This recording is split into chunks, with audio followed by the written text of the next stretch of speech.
Let's see how to remove a background from an image like this. That's very easy and free. First, search Adobe Remove Background.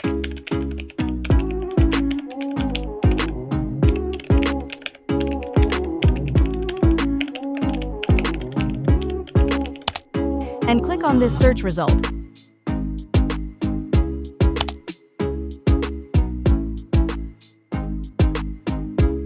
Here you can choose the image.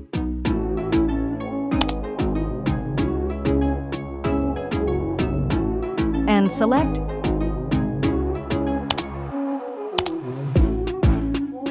And wait a few seconds.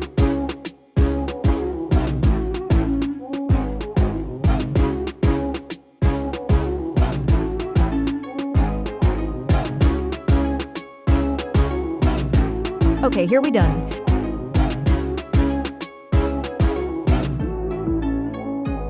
And here you can download the PNG file.